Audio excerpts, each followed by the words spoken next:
শিক্ষার্থী বন্ধুরা, কর্মধারী সমাসের বিস্তারিত নিয়ে আজকে আমি তোমাদের সামনে আলোচনা করব। কর্মধারী সমাসের বিস্তারিত নিয়ে আজকে আমি তোমাদের সামনে আলোচনা করব। প্রথমত আমরা জেনে নিই কর্মধারী সমাস কি। কর্মধারী সমাস হলো যেখানে বিশেষণ বা বিশেষণ ভাবাপন্ন পদের সাথে বিশেষ্য বা বিশেষ্য ভাবাপন্ন পদে সমাস হয়। মানে যে সমাস বিশেষণের সাথে বিশেষ্য হবে, সমাস হবে, সেটা হবে কর্মধারয় সমাস।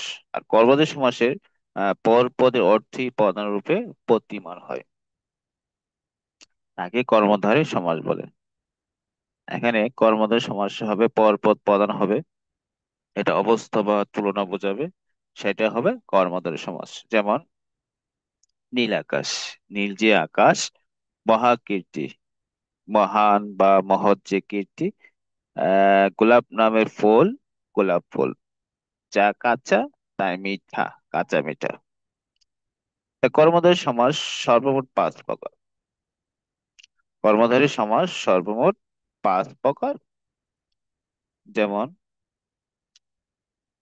সাধারণ কর্মধারী সমাস, উপমান কর্মধারী সমাস, উপমিত কর্মধারী সমাস, রূপক কর্মধারী সমাস, আর মধ্যপদ লোপী কর্মধারী সমাস। এই 5 প্রকার কর্মধারী সমাস নিয়ে আজকে আমি তোমাদের সামনে বিস্তারিত আলোচনা করছি। সাধারণ কর্মধারয় সমাস কি? সাধারণ কর্মধারয় সমাস হবে, গঠনটা হবে প্রথমে একজেক্টিভ থাকবে, প্রথমে একজেক্টিভ থাকবে মানে গুণবাচক পদ থাকবে, পরে একটা নাউন থাকবে। যদি প্রথম পদটা যদি একজেক্টিভ হয়, বিশেষণ হয়, পরেরটা যখন নামবাচক হবে, নাউন হবে, আর বেশ বাক্যে যখন যে থাকবে, তখন সেটা হবে সাধারণ কর্মধারয় সমাস।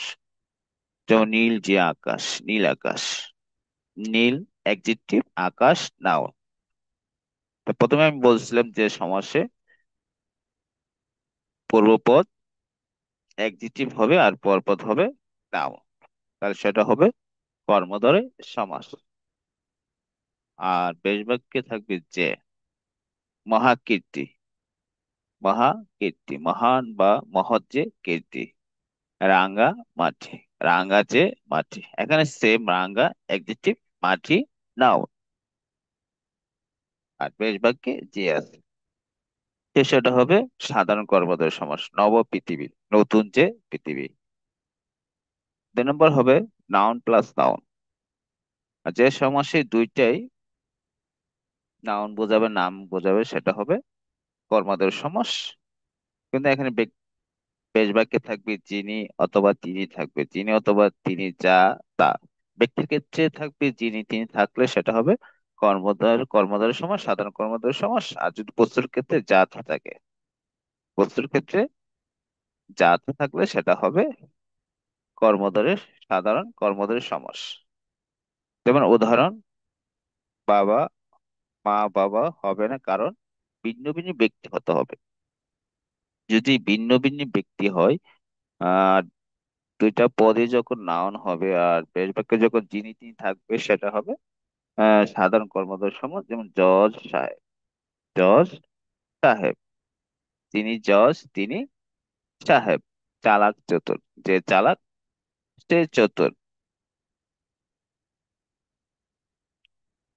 তাহলে সাধারণ কর্মধারয় হলে একই ব্যক্তি হতে হবে, একই ব্যক্তি যদি হয় তাহলে সেটা হবে সাধারণ কর্মধারয় জজ সাহেব। জজ যে কত, সাহেব একই কত। জজ যে ব্যক্তি, সাহেব সে ব্যক্তি, তাহলে যিনি জজ তিনি সাহেব। আর চালাক চতুর, যে চালাক সে চতুর। যেমন ভারত ইন্ডিয়া, ভারত যে কথা, ইন্ডিয়া কি কথা। যেমন যা ভারত তা ইন্ডিয়া। জ্ঞানী গুণী, যিনি জ্ঞানী তিনি গুণী। তাহলে সাধারণ কর্মধারয় সমাসটা হবে দুইটা ভিন্ন ব্যক্তিকে বোঝাবে না, দুইটা একই ব্যক্তিকে যদি বোঝায় সেটা হবে সাধারণ কর্মধারয় সমাস। তারপর আমরা 2 নম্বর প্রকার নিয়ে আলোচনা করবো। 2 নম্বর প্রকার হলো উপমান কর্মধারয় সমাস।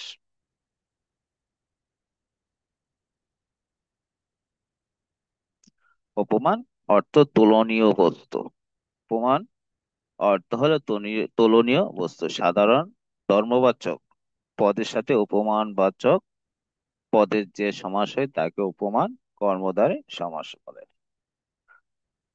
সাধারণ ধর্মবাচক পদের সাথে তার একটা ধর্ম থাকবে, তার একটা গুণ থাকবে, এই গুণের সাথে যে সমাস হবে তা সেটা হবে উপমান কর্মদ্বার সমাস।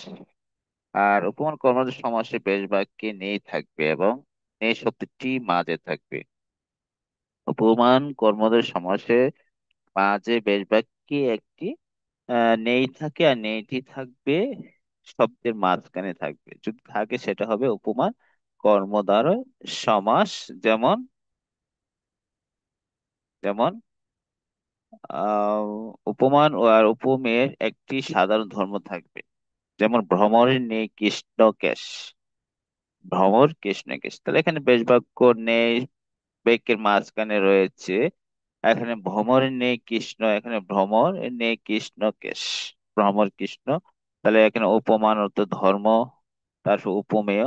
এখানে কৃষ্ণত্ব শব্দের সাধারণত ধর্ম।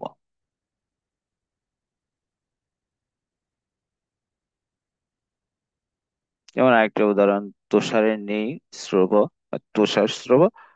অরণ্যের নেই নেই রাঙ্গা, অরণ্য রাঙ্গা। কাজলের মতো কালো, কাজল কালো। শসের মতো ব্যস্ত, শস ব্যস্ত। আর উপমিত কর্মজ সমাস হলো সাধারণ গুণের কথা উল্লেখ না করে উপমেয় পদের সাথে উপমানের যে সমাস হয়, এখানে কোনো গুণের কথা থাকবে না, তাকে বলা হয় উপমিত কর্মদ্বয় সমাস। আর উপমিত কর্মদ্বয় সমাসের যে একটি নেই থাকবে, আর এই নেইটা থাকবে শব্দের শেষে। যদি শব্দের শেষে থাকে সেটা হবে আহ উপমিত কর্মদ্বয় সমাস। যেমন মুখ চন্দ্রের নেই, চন্দ্রমুখ। পুরুষ সিংহের নেই, পুরুষ সিংহ পুরুষ। আখি পদ্মের নেই, পদ্ম আখি।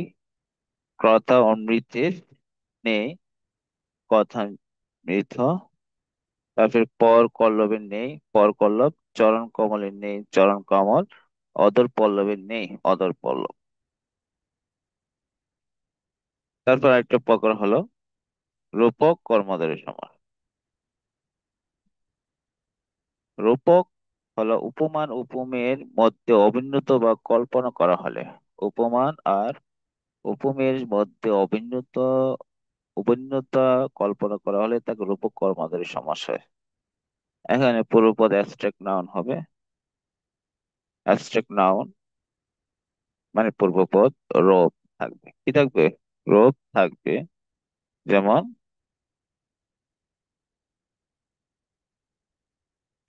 উপমেয় পদ পূর্বে বসে এবং অপমান পদ পরে বসে। আর সমসমান পদে রূপ অথবা ই যোগ করে পেশ বাক্য গঠন করা হয়, তাকে রূপক কর্মধারয় সমাস। যেমন ক্রোধ রূপ অনল, ক্রোধানল। বিষাদ রূপ সিন্ধু, বিষাদ সিন্ধু। মন রূপ মাঝি, মন মাঝি। দিল রূপ দরিয়া, দিল দরিয়া। জীবন রূপ প্রদীপ, জীবন প্রদীপ। রূপ ভব রূপ নদী, ভব নদী। এসব হচ্ছে রূপক কর্মধারয় সমাস। তারপরে এখানে চাঁদ রূপ মুখ, চাঁদ মুখ। বিদ্যা রূপ ধন, বিদ্যা ধন। পরাণ রূপ পাখি, পরাণ পাখি। হৃদয় রূপ মন্দির, হৃদয় মন্দির। ফুল রূপ কুমারী, ফুল কুমারী। আরো কিছু কর্মদের সমাস উদাহরণ, যেমন আহ অব্যয় আগে বসে, যেমন কুকর্ম, যথাযোগ্য। সর্বনাম যুগে সেকাল একাল। সংখ্যাবাচক যুগে একজন দোতলা। উপসর্গ আগে বসে, বিকাল সকাল, বিকেল বেসুর। আরেকটা কর্মধারয় সমাসের উদাহরণ লক্ষ্য করবে হলো মধ্য পদলোপী কর্মধারয় সমাস।